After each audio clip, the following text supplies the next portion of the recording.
Ben là, je l'ai, là!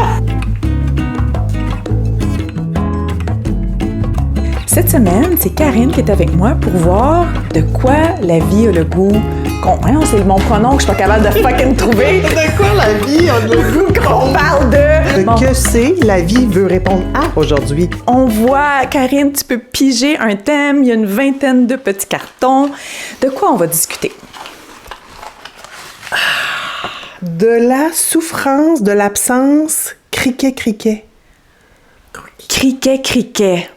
OK, oui. Ça, c'est comme la mouche qui vole un peu, hein? Exactement. Ouais, c'est la boule de foin qui roule dans le désert. Après les premières semaines du projet Répondre à la vie, où est-ce qu'on a exploré la transition vers les cheveux gris, notre façon de prendre des décisions, notre façon de réprimer ou de laisser briller notre unicité, là, on arrive vers quelque chose de plus sensible. Moi, quand j'ai vu le thème, c'est plus le mot absence. Moi, je pense que j'ai beaucoup souffert dans ma vie d'absence de choses, d'absence de personnes, d'absence d'un lieu réconfortant, d'absence des fois dans certaines parties de ma vie d'un groupe pour raisonner. Fait qu'on dirait que c'est plus là que ça m'amène. Dans la vie de plusieurs êtres humains, il y a de la douleur, de la souffrance qui est créée par des choses qui surviennent dans leur vie. Des défis, des deuils, des accidents, des pertes. Et avec cette capsule-ci, j'aimerais ça explorer la souffrance qui peut être causée non pas parce qu'il survient, mais parce qu'il ne survient pas. Je pense que moi, je suis une fille proactive, fait que les choses que j'ai en mon contrôle, j'ai fait pas mal toutes. Mais des fois, c'est les autres que je contrôle pas, bien sûr, hein? Tu sais, c'est qui est là, comment cette personne est là, quelle qualité de présence elle a été dans ma vie, ou telle expérience, comment ça se déroule, puis là, ben, c'est pas là, donc moi, je souffre de ça. Il y a beaucoup de clarté maintenant par rapport au fait que la genèse de ce thème-là de l'absence dans cette vie-ci, ça a d'abord commencé avec l'absence du père. Le fait que mon père n'a pas été dans ma vie, que je l'ai vu juste quelques fois, brièvement, même qu'il y a eu une période de 14 ans où est-ce que je ne l'ai pas vu du tout, de la jeune adolescence jusqu'à la vie adulte. Les choix de ma mère pour vivre sa vie au quotidien, alors qu'elle voyait à mon bien-être physique, qu'elle se dédiait comme infirmière là où est-ce qu'elle travaillait, on dirait que le reste du temps, introvertie qu'elle était, c'est un peu comme ça tirait la plug au niveau émotionnel, au niveau de présence, puis de la possibilité de vraiment se relier à moi. Et malgré toute la bonne volonté qui était en jeu, ça l'a créé aussi au quotidien une espèce d'absence. Fait que j'étais enfant unique, il n'y avait pas beaucoup de jeunes dans mon quartier. J'allais dans une école privée qui était dans un autre quartier à Montréal. Fait que j'ai appris assez vite, merci, à m'organiser tout seul puis à jouer tout seul dans ma chambre. Ça a laissé place à plein de créativité, plein de capacité aussi de m'apaiser moi-même. Et en même temps, il y avait une grande carence au niveau relationnel puis au niveau émotionnel, la capacité de me co-réguler avec quelqu'un d'autre. J'étais en train de faire le montage de la vidéo, puis j'ai l'élan de faire une précision à partir d'une distinction clé qui m'a été présentée par la CNV, la communication non violente, la distinction entre le stimulus et la cause d'une expérience émotionnelle. Par exemple, quelqu'un qui arrive en retard. Pour une personne pour qui ça vient chercher des besoins de prévisibilité, de respect, cette personne-là a un risque de vivre de l'impatience ou de l'irritation.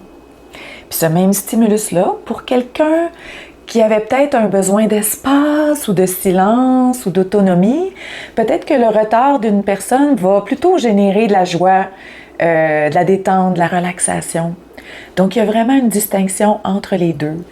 Là, c'est clair que j'ai pas du tout le goût de m'enfarger dans les fleurs du tapis, surtout pas avec les mots, mais quand je parle de la souffrance qui découle de l'absence, on dirait pour moi c'est important d'amener cette distinction-là entre stimulus et cause, la cause étant les besoins importants et intimes qui ne sont pas répondus dans ce cas-là, parce que cette distinction-là m'a donné beaucoup de clarté dans ma vie, m'a donné beaucoup de compréhension, puis m'a permis de rapatrier mon pouvoir à l'intérieur de moi. Ce que je peux partager qui est l'absence de la famille. OK. Moi, comme plein de monde de notre génération, mes parents se sont séparés quand j'étais jeune. quand j'avais 12 ans. Puis, je pense qu'avant, même avant ça, on vivait une famille, mais une famille conflictuelle. Pour moi, la famille, la communauté, ça a toujours été full important. Je le sens dans moi que c'est quelque chose de bon, qui me fait du bien. C'est comme, tu sais, d'avoir des liens que tu peux te déposer dessus. Puis là, ça, c'est disparu ou ça l'a éclaté quand j'avais 12 ans. C'était déjà pas solide, mais il y avait quelque chose, ça l'a éclaté. Puis après ça, je sais que dans ma vie adulte, c'est comme si j'ai voulu recréer ma propre famille. Là, ma propre famille a rééclaté aussi. Ben, quand je dis ma propre famille, donc moi avec mon ancien conjoint, mes 2 filles, rééclaté. Je sens que je recherche ça encore, comment je peux créer une famille, tu sais. Fait que je me suis rendu compte que pour moi, j'avais quand même une idée assez classique, la famille, ou tu sais, comme famille nucléaire, un papa, une maman, des enfants sous un même toit, dans une maison. Fait qu'il y a même, je sens que dans mon lieu d'habitation, j'ai comme voulu retrouver une maison. C'est comme si c'était un archétype très, très fort que j'ai manqué beaucoup. Un ancrage, c'est ça qui était relié. Puis ensuite, arrivé à la vie adulte, la souffrance de l'absence est manifestée aussi dans des aspirations, des rêves que sûrement j'avais absorbés à travers mon conditionnement culturel, à travers les films d'Hollywood, à travers les romans. Comme par exemple, moi je me voyais, mi-trentaine, je me voyais être propriétaire d'un duplex ou d'un triplex à Rosemont, avec un chalet à Sutton, avec mon amoureux puis une petite famille. J'avais aucun doute, jusqu'à peu près 35 ans, j'avais aucun doute que c'était mon chemin de vie. Puis là, on dirait qu'en les années 32, 33, 34 ans, 35 ans, 36 ans, 37 ans, fait que ça a été un grand passage initiatique. Chacun de ces rêves-là, pendant la trentaine, on dirait la vie a dit ben non. C'est pas ça qui va se passer.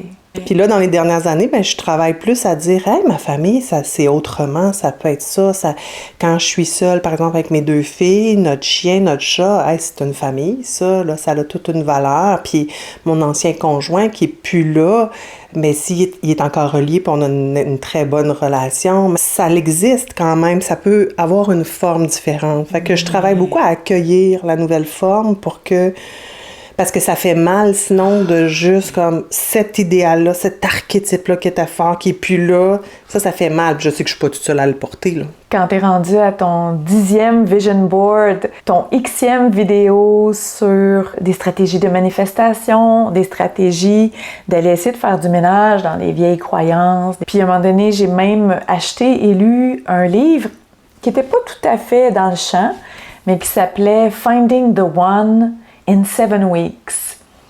Puis je l'ai lu en 2015. Fait que là, ça fait 11 ans. J'essaie de voir les couches que ça peut avoir, puis comment peut-être la communauté, ma communauté autour peut remplir d'autres rôles aussi, tu sais. Fait que je vois que dans ma vie, j'ai eu aussi d'autres personnes symboliques, là, mon parrain, tu sais, une cousine, je suis très proche, tu sais, qui sont comme vraiment des piliers de famille, même s'ils sont pas dans ma maison à chaque jour, tu sais. Fait que j'essaie de le revoir autrement, ce thème-là. Qu'est-ce que j'ai pu découvrir sur ce chemin-là où est-ce que plusieurs de mes rêves, de mes aspirations ne se concrétisaient pas? Bien, premièrement, j'ai trouvé qu'il y avait un piège. Le piège de se créer une identité à travers l'absence de quelque chose ou du fait qu'un rêve ne se réalise pas. Quand j'observais que des mouvements de pensée à l'intérieur de moi commençaient à se tricoter une histoire, tu sais, « Ah, moi, il n'y arrive jamais rien, tout ce à quoi j'aspire ne se réalise pas », tu sais, d'entendre comme des violons tristes dans le background, puis de me faire comme une identité à partir de ce qui ne survenait pas dans ma vie. Là, je voyais que c'était un piège, parce que ça venait juste solidifier, cristalliser quelque chose qui était une fausse identité.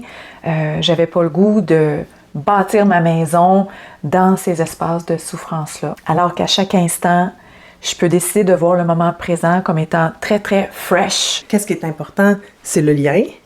Tu sais, c'est que je me sente en lien intime avec des personnes, parce que dans le fond, on peut être une grande famille, mais personne n'est en lien intime, même si on est 8 dans une maison. Fait que, c'est que je vois que c'est le lien, c'est le savoir que l'autre est toujours là pour toi. Cette solidarité-là, par exemple, je peux dire qu'avec le père de mes enfants, même si on n'est plus un couple, il y a une solidarité encore. Wow. Fait que je suis comme, OK, non, mais fait que c'est encore un lien qui est familial. Précieux. Précieux. Un grand soutien pour moi, ça a été l'œuvre de Byron Katie avec ce qu'elle appelle « the work », le travail. Puis quand une pensée limitante, quand une pensée lourde ou une pensée stressante traverse mon esprit, elle propose 4 questions très simples. Est-ce que c'est vrai? Es-tu absolument certain que c'est vrai? 3e question, c'est comment tu te sens, comment tu agis quand tu crois cette pensée-là? Puis la 4e question, c'est qui serais-tu, comment agirais-tu si tu ne pouvais pas avoir cette pensée-là? Si c'était complètement zappé de ton univers, ça serait quoi ton expérience? Puis ensuite, il y a une façon de trouver ce qu'elle appelle des turnarounds. Fait que tu revires la phrase soit à l'opposé, soit t'inverses le sujet, le complément. Fait que ça permet d'amener un petit peu d'espace au lieu de croire les pensées qui nous traversent, puis surtout de croire les pensées qui nous figent dans une situation de manque, comme si Dieu m'avait oublié. Et c'est aussi que moi, j'aime me lever le matin puis partager avec du monde, tu sais, puis jaser, puis rire, puis avoir des engagements envers l'autre. Je fais pas juste ce que je veux, moi, comme personne. Je suis obligée de me lever pour aller porter ma fille, ou mes filles ont des engagements envers moi. Fait que cette forme d'interdépendance-là, ça me nourrit beaucoup, moi, parce que je trouve que ça donne un sens de pas se vivre juste pour soi, mais vraiment comme de grandir de ce qu'on donne à l'autre puis ce que l'autre nous donne aussi. Là. Fait que pour terminer, j'aimerais rendre hommage aux grillons, aux cigales, aux criquets. J'ai plus le goût d'utiliser cette métaphore-là pour signifier quelque chose qui manque, de l'absence, du vide. Car depuis l'année où j'habite maintenant dans cette maison-ci, j'ai un champ en arrière avec des arbres, puis c'est un concert de juillet à fin septembre. C'est un magnifique concert, extrêmement vivant, extrêmement vibrant, qui est tout sauf de l'absence. Merci! Merci beaucoup, Corinne! Wow!